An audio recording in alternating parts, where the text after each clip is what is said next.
Boker Tov, good morning, and Chag Urim Sameach, happy Chanukah. Lighting the candles last night, I was wondering what the human rights organizations, the United Nations, the media, diplomats would say if they had been around 2,400 years ago and written about the revolt of the Maccabees, how it would have been described at the time and how it would have been dealt with. And I also thought about the fact that this week, on December 10th, International Human Rights Day will be marked and celebrated. And where do we stand? What is the status of international human rights? Not over 2,000 years afterwards, but 60 years almost after the adoption. It will be 60 years next year, 1948, the adoption of the Universal Declaration of Human Rights. What has been learned and what mistakes have been made over that period of time? NGO Monitor, and the focus of this discussion today is not to look at the broad spectrum of human rights issues, neither historically or today. That would be far too complex. We look at one particular aspect, but what those of us who are involved in what we call watching the watchers and examining the activities, the impacts, the agendas, the publications, the statements, the evidence put on the table by the very wide range of organizations that promote or claim to promote human rights, very much involved in determining that agenda, looking and examining the status of human rights around the world. It's certainly important, and I would even say necessary, to begin by examining the status and the contribution of the international and local NGOs that are involved in human rights. NGO Monitor began in the wake of the Durban conference that took place in late August and early September of 2001. And for those of you who have not been involved or looked at the activities of NGO Monitor, there is no organization like us in the world, and I don't say that out of an overly developed sense of importance, but in some ways I think it's depressing. There are something like 40,000 non-governmental organizations, NGOs. There are, of those, a significant percentage, nobody knows precisely, but many thousand with human rights agendas. And of those, many of them, hundreds, perhaps over 1,000, focus on activities in our part of the world, not just in the Middle East, but in the Arab-Israeli conflict area, on Israel in particular. And they got together. This is not the slide I'm looking for. They got together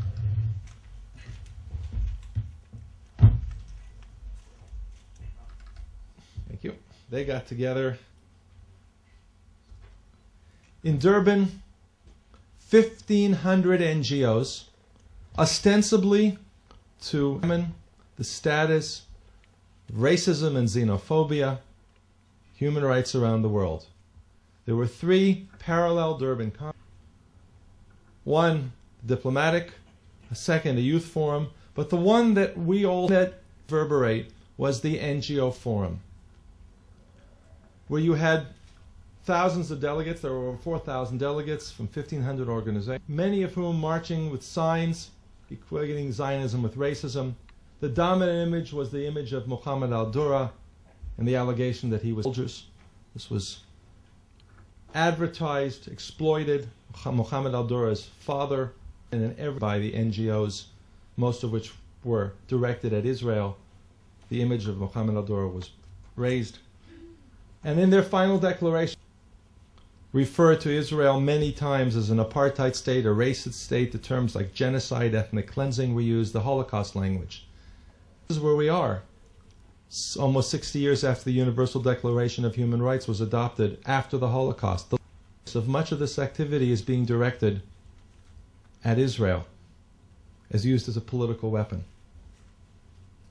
The Durban strategy has been implemented to support boycotts, again with non-governmental organizations often in the lead. The statements and the claims picked up and repeated by journalists, reverberate in the United and quoted academia without any additional input. The report of Human Rights Watch alleging what they call eyewitnesses that Israel was responsible for a massacre, whether it's in Kana, whether it's an amnesty official who talks about the massacre. Those then become reified, not just in the internet, but also in prestigious academic journals and other places. The challenge of NGO Monitor is to debate, to raise the questions of NGO credibility, the rhetoric, the role of the funders, the impact on the media. We do not claim, and our agenda is not prevent NGOs from functioning or to undermine the important role that many NGOs do play in civil society. But we do think it's important to represent ethical and moral principles or also watch themselves. Nobody gets a free ride. Accountability from the NGOs to have a public debate about the funding. And that's the purpose of this conference. We're pleased that many of the people that we invited to speak have agreed, representatives from NGOs, from Medicine Sans Frontières, particularly Rabbis for Human Rights, diplomats, ambassador from the European, have agreed to participate. It's somewhat disturbing to us. We're sorry that a number of NGO officials that we did ask to participate have not been in public debate. And whether it's from B'Tselem or Oxfam or many of the other organizations, many of you are in the audience, we invite you to join us in this discussion not only today but in the future. Defend your positions, examine them. Our purpose, as I said, is to have public debate and public accountability.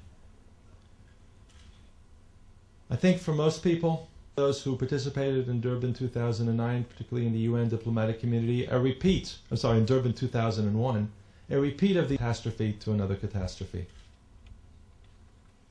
Our challenge is to have this debate now so that it can have an impact on the participants, on the journalists who will be covering Durban 2009 to prevent a repeat of those events.